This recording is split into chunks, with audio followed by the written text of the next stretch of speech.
Hi, today we're going to look at some recent decks I've brought into my collection. And I'm talking recent, like past 6 months recent. This isn't like a yesterday recent.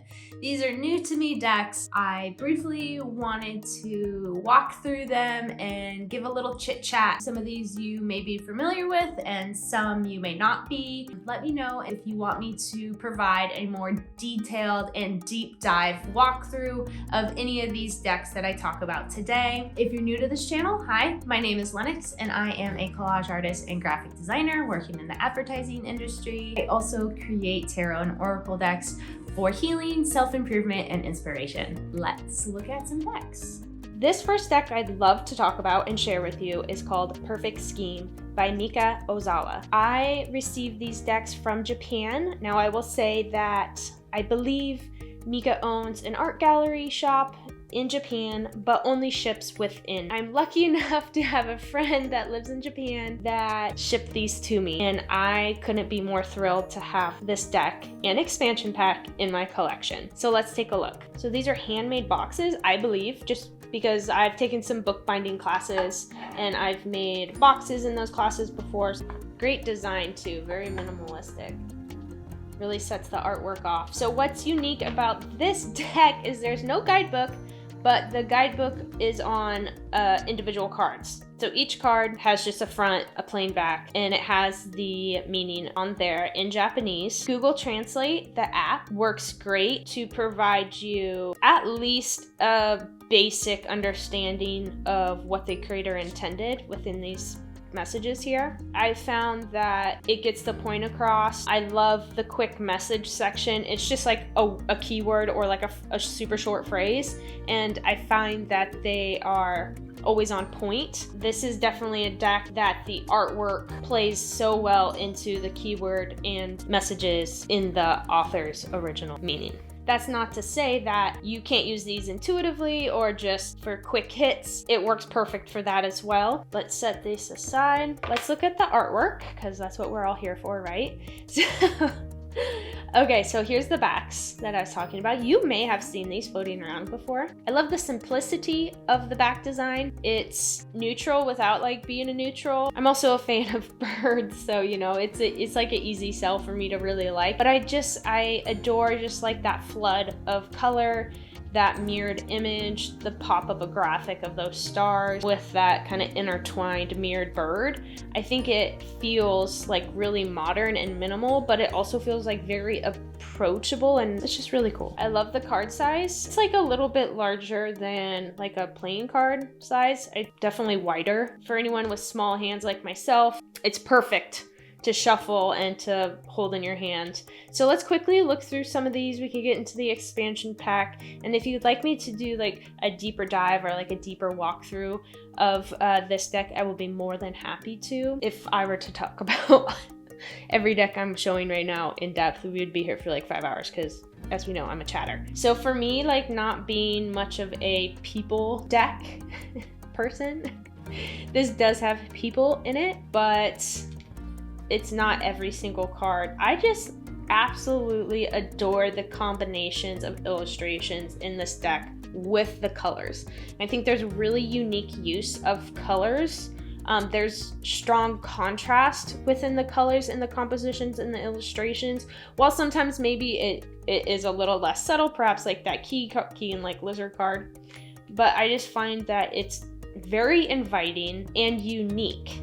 I love the object combinations with the colors.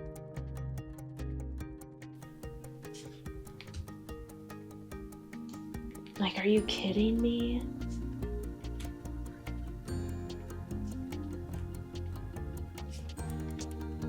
So,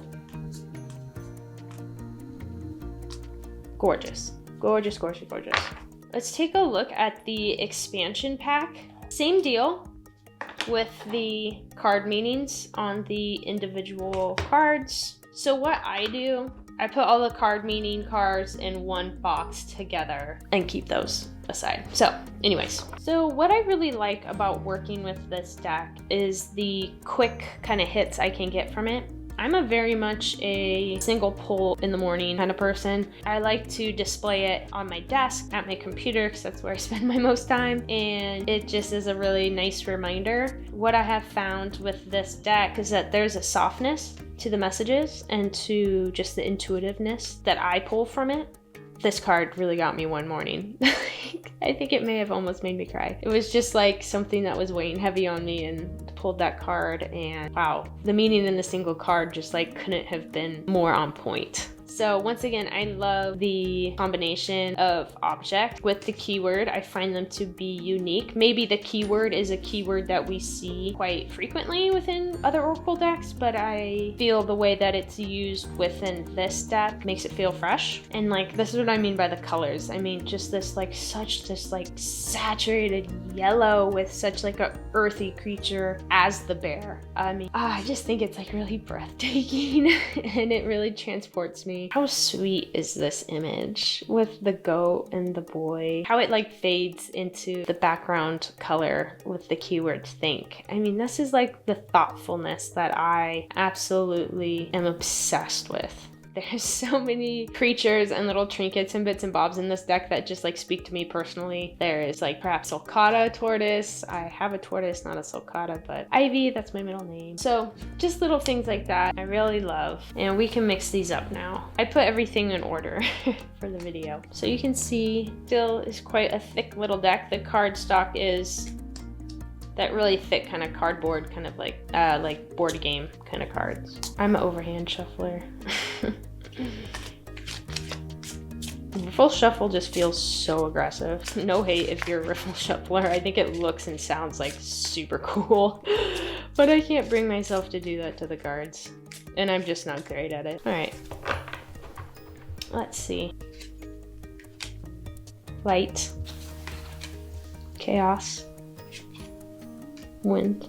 Isn't that just like a really beautiful palette too? I mean, look, I mean, just the keywords alone and the imagery. We could just kind of go through a story straight across here and finding light within the chaos to move forward. You know, I don't know if that's the context that these cards are meant to kind of mean, but that's just kind of the beautiful messages you can get from this deck. The second Oracle deck that has recently come into my collection is the Animal Allies by Jessica Swift. Now this is an older deck, but new to me. I did get this second hand. Got it in like a good deal and like a lot listing. So I'm gonna really turn it down because it had been catching my eye and it was one that I have looked over before. It's just one of those things where the timing like wasn't there for me. You know how that goes? It's like maybe you like a deck, you bring it in and then you kind of sit with it and maybe it isn't right, or vice versa, which what happened to me here. Like it never really like piqued my interest, and then kind of down the road I'm like, maybe I need to give that a chance. So I'm really glad I gave this a chance because like previous Oracle deck, I love using this Oracle deck for daily pulls. I love pulling an Oracle card in the morning or in the afternoon if I'm kind of having a moment. I have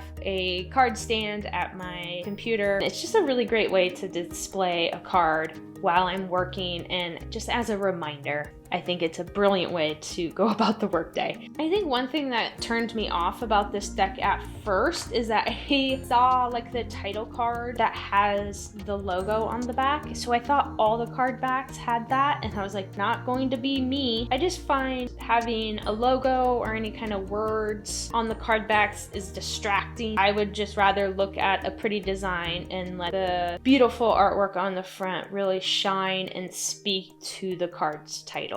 Let's just take a chunk of this. You guys have probably seen a lot of these. What I love about the artwork is the liveliness. It's very energetic. It's very fun. Bright colors, ton of textures, ton of patterns. I believe Jessica is like a pattern or like surface designer, illustrator. I could be wrong. Just kind of what I'm recalling from memory. But I liked seeing the hand, you know, in the artwork. The artwork itself is very busy, but I think the animals itself is still the key feature. It's the most important visual element in the design's hierarchy. And I just kind of like the scrapbook craft feel of the illustrations as well. I don't have any other decks that have this vibe to them, so which is why I also really like to use this deck just as a single card pull deck. I have not read with this deck in pairs with a tarot before. Not that I don't think it would be beautiful, I really like to appreciate and think on the animal and the message and the artwork as an individual, just because it is so bright and lively. I just love the energy that this deck puts out.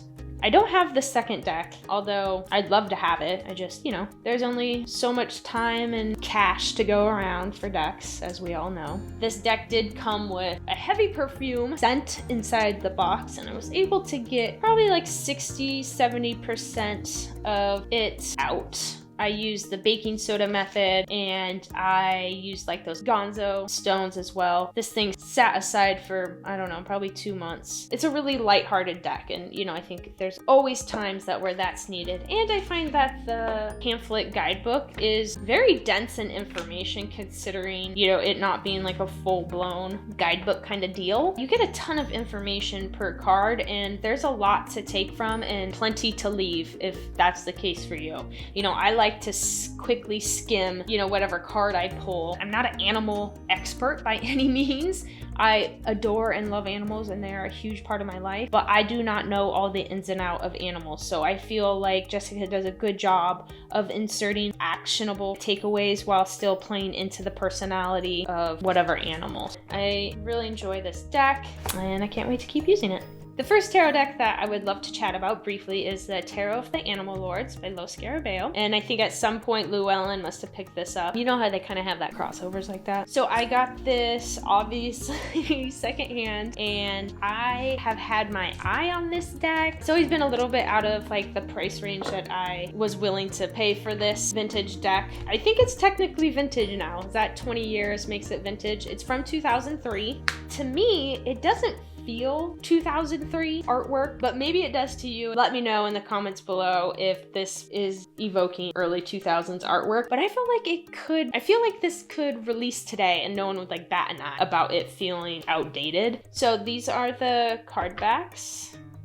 Typical Lo Scarabeo situation here. The borders and the languages. What I really enjoy about this deck and why I wanted to bring this into my collection is the quirkiness of the animals, and the scenes are very detailed and illustrated, and I believe in the little white guidebook it talks about this deck being inspired or just like created in the context of fairy tales. I just love how much detail every card has. They all feel like very uplifting. There are some awkward cards as far as the poses and kind of some of the scenes. I think that also what kind of makes it charming to me as well. There are some little off bits. We will see some shirtless individuals here soon, and this card just feels a little perhaps 2003, but it also kind of just makes me chuckle. Here's one of those shirtless examples. I don't mind it though. Like it makes me giggle. So I think what you may see a pattern of with my interests and likes in deck artwork is color, animal, texture, and the amount of visual information. While I don't necessarily am drawn to super busy cards, but I like it when cards have a lot to pick and pull from, if that makes sense. I feel like this card is busy texture-wise, composition-wise, but like there's not a lot of unique elements that are all fighting for attention. There's still clear hierarchy within the artwork. Overall, I feel like this deck is very lighthearted. It brings a lot of joy to me on a creative level. You can see like each two element in the corner as a creature. I love that throughout this deck. There are nods to the elements. Also, like what I really enjoy about this deck is that it's very Rider-Waite-Smith, but it's not always the exact Rider-Waite-Smith like scene. It's not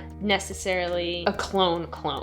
while there are a lot of similarities, there are fresh takes on things as well, and new symbols to kind of pull from and to incorporate into your reading. I just adore it is all, and I don't have a lot of vintage decks in my collection, so this was one that I'm just really pleased to bring in, a fun, upbeat deck. And I don't mean like super positivity sort of thing, but just like visually, I like to feel positively inspired. What I like seeing in artwork is the desire to want to immerse myself into the scene. I want to step away from my world and enter this world. Like, that is what I kind of always am drawn to when I'm readings for myself. This is one of those cards where I'm like, well, the head's sitting kind of awkward, but you know, that's the charm of it. And there may be other things that pull to you that don't sit right. I really enjoy spending time with it. I think it's a really great vintage deck to have if you're into this sort of thing. I know some people are turned off by the animal people. And it's funny too, because I feel like anyone that's like, I'm not a people person deck, I say that too. But then somehow I'm showing decks with people.